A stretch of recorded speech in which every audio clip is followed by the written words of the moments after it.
Bismillahirrahmanirrahim. Ketemu lagi. Di video kali ini Ibu mencoba akan menjelaskan mengenai metode ilmiah sederhana ya.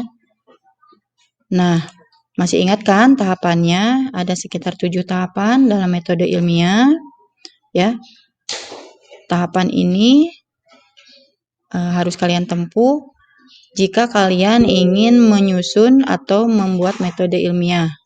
Yang pertama adalah rumusan masalah. Rumusan masalah umumnya selalu dalam bentuk kalimat tanya. Seperti ini. Setelah punya masalah, misalkan ada keingintahuan, apa, mengapa, bagaimana, apakah, itu ya. Kalian lanjut ke tahapan keduanya ya. Mengumpulkan informasi. Informasi di sini informasi yang bisa menunjang permasalahan kalian ya.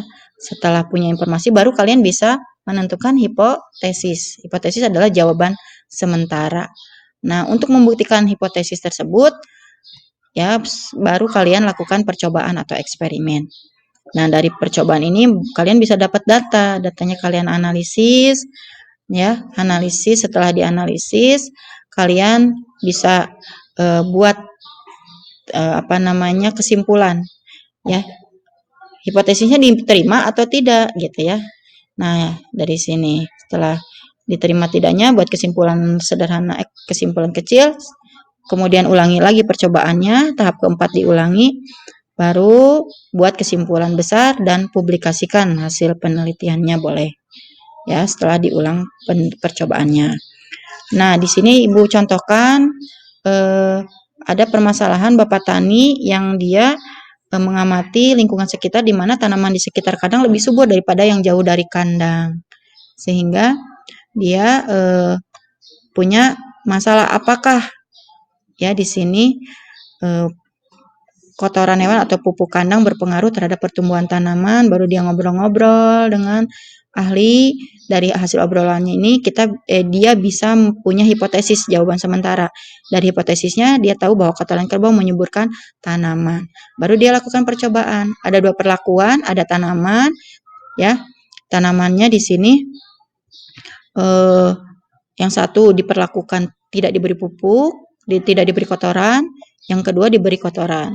Diukur pertumbuhannya tiap hari, tingginya bagaimana, apakah sama di antara kedua perlakuan tersebut, sehingga dari hasilnya kalian bisa punya datanya dianalisis, kemudian bisa menjawab hipotesis, dan bisa menarik kesimpulan. Setelah punya kesimpulan kecil, lakukan pengulangan percobaannya, kemudian nanti kalian bisa punya kesimpulan besar dan publikasikan hasilnya. Nah, ini aturan-aturan dalam penyusunan tahapan metode ilmiah. Rumusan masalah harus biasanya dalam bentuk kalimat tanya, kemudian hipotesis. Untuk menentukan hipotesis ini dari data informasi yang kalian peroleh dari hasil obrolan dengan ahli atau dari hasil kajian literatur, baru kita tahu bahwa ada 2 macam hipotesis ya. Ada hipotesis nol dan hipotesis alternatif. Di hipotesis nol ini kita tahu biasanya menyatakan tidak adanya hubungan. Jadi di sini hipotesis nol biasanya kalimatnya agak negatif. Pupuk kandang tidak berpengaruh. Kalau di hipotesis alternatif biasanya menyatakan hubungan. Pupuk kandang berpengaruh. Ya. Boleh kalian menggunakan salah satu atau dua-duanya, mangga ya. Ini hipotesisnya. Nah, dalam melakukan percobaan ada 3 jenis variabel. Variabel itu hal-hal yang harus kalian perhatikan karena akan mempengaruhi ya. Variabel itu ada 3 macam, ada variabel bebas, ada variabel terikat, dan variabel kontrol. Untuk contoh kasus yang Bapak Tani barusan, variabel bebasnya adalah pupuk kandang. Ya, variabel terikatnya adalah pertumbuhan tanaman. Variabel kontrolnya ini, kenapa ada variabel kontrol? Ini variabel kontrol ini akan berpengaruh sehingga harus dibuat sama.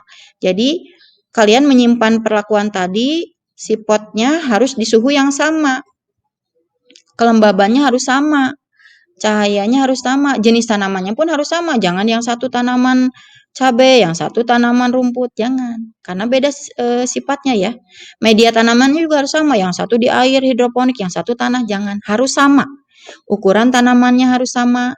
Usahakan ya yang usianya sama. Tempatnya juga harus sama. Jangan yang satu potnya besar, yang satu potnya kecil. sama. Jadi itu